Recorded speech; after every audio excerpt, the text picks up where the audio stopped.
So what you're going to get today is an unbiased review of the Anycubic Photon. I've been using it for 5 months now, and I print 24/7. First, as you're looking on your screen now, what you're seeing is the people that helped me get into 3D printing, and I want to give them a big thank you.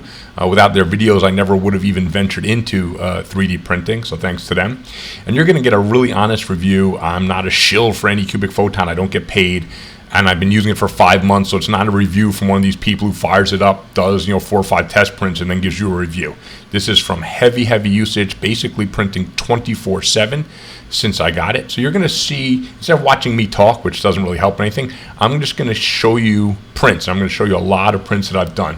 But what I want to talk about more than the successful prints I've had, which I've had a lot, I also want to talk about the failures, because when I'm reviewing the Photon, I do think it's an unbelievable piece of equipment for the price. I mean, I'm still staggered by what comes off my printer.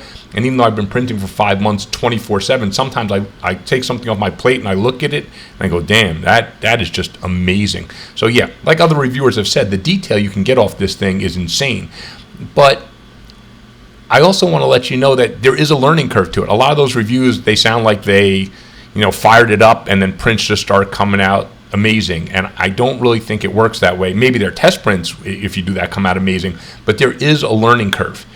And especially if you're printing miniatures like I do, I had a lot of failures before I had my successes, especially because support placement is such a key thing, and there's nothing that teaches you that except experience, although I do have a series of videos on it that you should watch if you're going to get one of these, because it will lessen your learning curve time. So here's an example of one of my first failures. So the first few days, I got a lot of this, which was really depressing, and I was actually quite frustrated because despite all the reviews saying how easy it is to use, again, when I was trying to print complicated minis, I didn't know what the hell I was doing with supports. So I had a lot of models just fail because my supports failed, and a lot of my build plates came off, unfortunately, looking like this. And when that happens, you have to take your vat out of the machine and clean it, which I'm not going to get into. You can watch other videos on that, but it is a pain in the ass. It's a big mess, and it is depressing, especially when you're first starting out. You see pictures from people like me of all these gorgeous prints, and then you're getting basically nothing, piece of crap coming off your machine, and then you're spending half an hour to 45 minutes cleaning the damn thing up afterwards. So really, you need to learn how to support if you're going to be printing miniatures, especially. Maybe if you're using it for dental or something else, it might be a lot easier. Supports are a lot easier to do, but doing complicated models like I'm going to show you here, you don't want to end up with what you're looking at now for the last minute. And I left it up there on purpose for a long time, because when you first get one, you might be seeing a lot of this. But the machine itself, I think the construction is great. It has held up, like I said, 5 months of 24/7, it's held up great. This was a fail. I just wanted to throw this in here because this fail, even after 5 months, I still don't know what the hell happened here. Somehow the whole middle of the model didn't even print. I think I just had some support failures, and that material probably just printed back on that lower level, and then because some of my supports didn't fail, the upper levels started printing again. But it looks hilarious. It looks like a model with half of it missing. I mean, when I posted this on Facebook, a lot of people, even had Photons for a year, said they didn't know what the hell this was or how I did that. Anyway, so I had some spectacular fails in the beginning, but once I realized what I was doing, I have to say the Photon is an incredibly consistent machine, actually. 99.9% of problems with a Photon, especially because I follow a lot of Facebook groups, and I'm looking not only at the Photon group, but at the tabletop 3D printed group, where a lot of people have Photons. And most of the problems I see are user error. So wait, for a second, let's look at this bear I printed. It's next to a D&D bear, which is really crappy compared to this sculpt I was able to print out. Look at this detail. You can see, look at his teeth. You can see the indentations where the molars, curve down. That's the kind of detail. I mean, the detail you get for miniatures is just mind-blowing to me on this model. I mean, you're looking at a super high-res photo, and the thing looks amazing. I mean, those teeth are so tiny in real life. I mean, just a micron or two, and you can see them pretty clearly. So yeah, again, if you're looking at whether you should get one of these because you want to print miniatures in high detail, for this price, again, mind-blowing detail. But let's talk more about some things that go right or wrong with the Photon. So like I said, the construction seems great. It seems very heavy duty to me, actually. It looks like it could stand up to some abuse. I mean, shouldn't be getting too much abuse sitting on your tabletop, right? Oh, here, I actually paint a mini now and then, which people don't realize because I'm always posting prints, and I'm not a good painter, but just here's my painted up bear just to show you. And the problems you can have with it due to construction, I had, and you're going to see it coming up in a minute or two, we'll talk about it a little bit more. I thought I had a failed LCD screen because an LCD screen on these things is consumable, meaning anywhere from, say, 1 month in to people's report up to 6 months in, the screen needs replacing. It gets damaged, gets burned out, and so that's replaceable. And I think it costs around $40. I actually replaced mine early on because I had what they call light leakage. So instead of just printing the model, it was printing excess material around the model that it wasn't supposed to print. And that's a sign of LCD failure. And I actually replaced my LCD screen because of this. And by the way, the Photon customer service was amazing. I sent them some pictures of the light leakage, which you're going to see coming up, and I sent it to them. They sent me a new screen out right away. And now that I think about it, now that I'm more knowledgeable, I'm not actually sure. When I see a lot of people's pictures about LCD screen failure, some of it I don't think is actually LCD screen failure, because what I think I really had now looking back on it, because this happened to me later, I think my LCD cable inside the machine, because of all the vibrations of the machine, and it's not a lot of vibration, but it is vibration, I think somehow that cable wiggled loose just the tiniest bit. And if the cable attaching the LCD screen to the motherboard inside the machine gets a little bit loose at all, you get something that looks like LCD failure when really it's just your cable isn't seated properly. So the second time my LCD apparently failed, because it had been so new, I thought, how could this happen? Plus the failure, the light leakage looked like it was almost a geometrical pattern. And I thought, if the LCD screen failed, it shouldn't have perfect geometry in the failure itself, right? So I opened up the machine, reseated the cable on a hunch, and then my Photon was working perfectly again. So looking back, I think the very first failure I had, which is coming up soon, that looked like LCD screen failure, might not have been. I might have replaced my LCD screen when I didn't need to. So getting back to how that relates to a review of the Photon, I think it's actually a much sturdier machine than even I thought. And basically, the parts of it that are troubling for me and for other people, and I'm not sure there's any real fix to this, so I'm not sure it's really that much of a negative. It might be the design of the plate. So I'm not going to get into how you level your Photon. There's a ton of videos on it, and they're all very good and very easy to do. But once your plate is level, what I've found is I get such good adhesion to my build plate, by the way, which is great. I've seen people saying that the build plates aren't good, there's no adhesion. I think that's just user error. The build plate has amazing adhesion. In fact, it's so good, oftentimes, jamming my spatula onto the plate to scrape the models off. And when you're doing that, you can actually, even though you tighten the ball joint that keeps the plate in place once you're leveled, and theoretically once you're level, you should never have to level again. But I think scraping things off with my scraper, I sometimes move a tiny little bit. I get a little bit of play in that ball joint, no matter how much I tighten it. So I do have to re-level every now and then. And I guess there could be some design that would be a little better where that ball joint, once it's locked, would not move at all, even if you whack it with your spatula. So now we're looking at this light leakage failure. Where I circled in red, this was very disconcerting when this happened to me the first time. I printed out these portcullis doors, and then I noticed there's like a little flippy, thin piece of resin cured there, and I said, what the hell is that? And I was pretty new when I did this, and I just had no clue what it was. So I thought, what, I don't know what this is. I thought, let me just print something else up, because hey, the door's printed out perfectly, there's nothing wrong with them, just a little extra material on the side kind of floating around. So I really, happy-go-lucky me being stupid, I just figured, let me just try my next print. On my next print, which is coming up in a few seconds, the light leakage all of a sudden went from that tiny little bit to two huge floppy squares hanging off the side of my next print, which were stairs, dungeon stairs going down. Just a tile you can put in so it looks like you have a down stairwell. And flipping off to the side, as you can see, there's a lot of extra material, because the print is just supposed to be that big square in the middle. Everything to the left and to the right is just extra stuff that should not be there. Now that I'm looking at this again, as I said previously, it's geometrical. Those are two big squares basically attached to my model. I actually think maybe my LCD cable was just unseated. But nevertheless, this is when I emailed Anycubic support. I sent them these pictures, and to their credit, 2 days later, they sent me out a new LCD screen. Looking at this, I don't know why they didn't tell me, hey, reseat your cable. They should have looked at this maybe and said, yeah, it might not be LCD failure. So anyway, customer support was amazing. I mean, they sent this out to me with no hassles at all. Literally one email I sent out with the pictures, and boom, they just sent me a new LCD screen. So props to Anycubic actually for actually having, you know, some of the best customer service that I've encountered. I was expecting a lot of pushback and do this, do that, try this, try that, but no. So once I got that new LCD screen in, again, which I might not have needed, I went back to my printing, and I'm showing you some more prints just so you can see, you know, not 5 test prints from a guy on YouTube, but someone who's using it, and you're seeing hundreds of my prints.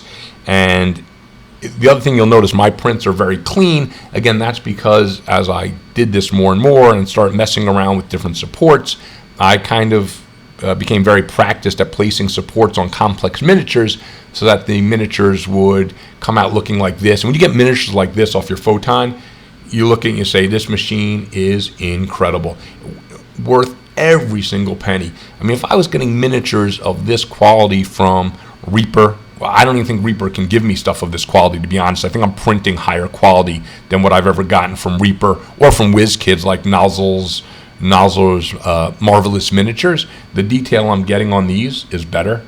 And when I remove supports, I have less damage and stuff to clean up on my models than mold lines from a GW model or WizKids model or Reaper or anything like that from their molds. I mean, look at this Balrog / Bloodthirster / Pit Fiend. I mean, unbelievable stuff. So the Photon is really capable of giving you models at home, basically, that are better than you can buy in the store. In some cases, substantially better. I mean, there might be some Games Workshop sculpts that are so ornate and complex, you know, but those cost $120. I printed out that demon you just saw cost me about $1 to $2 in resin, maybe. So once you buy this machine and start printing, every one of these figures you're seeing here is costing me somewhere around $1. Maybe on the huge models like this Beholder, maybe it's $1.50 to print, maybe even a little less. So you're talking incredible cost effectiveness out of this Photon. Here's a dragon I printed in multi-parts. So yeah, something like this on a Photon, you know, takes you maybe a full day of printing, because I think I do this in 3 separate prints. Because one of the things you should know about the Photon, the print bed is not huge. So once you get into bigger type models, you either can't do it or they have to be split and keyed. But if they are, it's no different than assembling a multi-part model from Reaper, from Games Workshop, or one of those companies. So you still come out with an amazing model, and like I said, no mold lines to deal with at least. And if you watch my videos on support placement and how to properly support models to minimize damage. Wait, let me interrupt myself. I love dead goblins. This is just a great print, because who doesn't want dead goblins? Your cleanup on these models is way less. I mean, I spend less time cleaning up these models than I did when I was buying Games Workshop and Reaper models and WizKids and trying to scrape off the stupid mold lines. So there are a lot of great artists making sculpts for these too. So it's just a great time to be able to print at home. So getting back to the Photon though, because this is a review, once you know what you're doing, you can pump out models like you're seeing across your screen here. I'm pumping these models out, and the average model, like say these two guys here, it's maybe a 4 or 5 hour print. So I'm pumping out 3 prints a day. These kobolds are only 20 centimeters tall, so those print out in about 2.5 hours. So you can print out a ton of figures, and I load the plate on this. You know, some people say you shouldn't, but it's crazy. I load my plate every single print. So when I print these kobolds, I print anywhere from 12 to 15 at once. And I rarely have failures. I think once you know what you're doing with your Photon, you will rarely ever have failures. So that means you can pump out a ton of models. Look at this Shark Rider. I mean, this thing is just gorgeous. This I printed alone on the bed with just a couple little things on the side, because it's actually a pretty big model and complex. So I had supports all over the place. But I don't know that I can get something like this. I think if Games Workshop put out something like this, I'd probably be paying $100 for it. It's Umbra Hulk, amazing, printed just in 2 parts, the head and the body, and it printed out all at one time. So I think this one took about 7 hours on the Photon.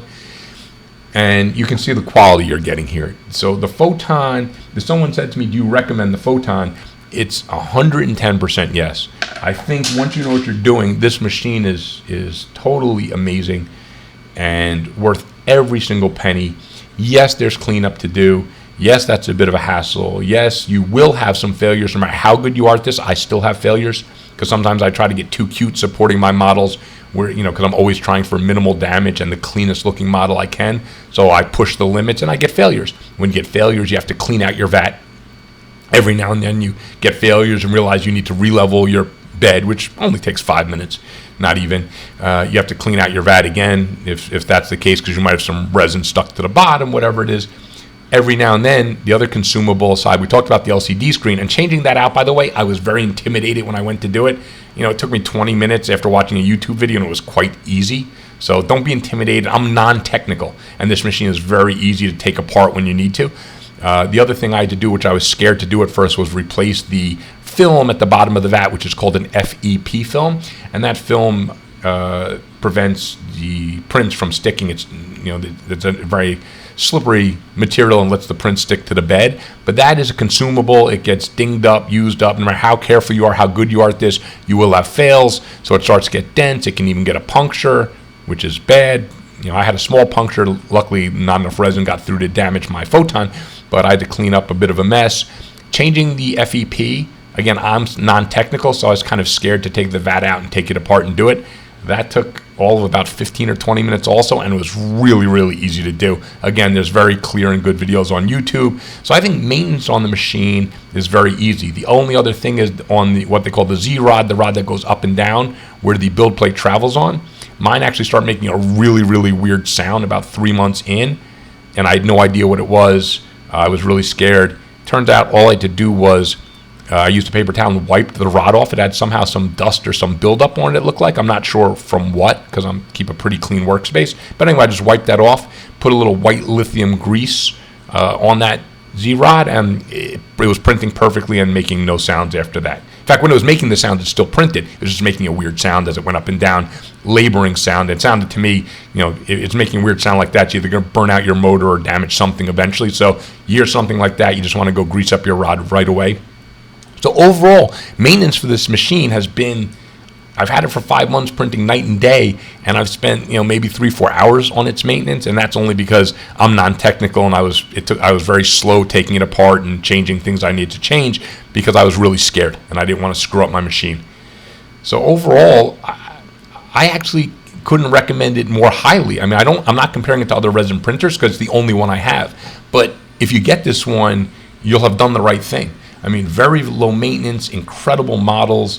I think once you know what you're doing, you should educate yourself by watching videos. If you get one of these, like mine on support placement, but also videos on, leveling the bed and replacing the FEP and all kinds of stuff like that.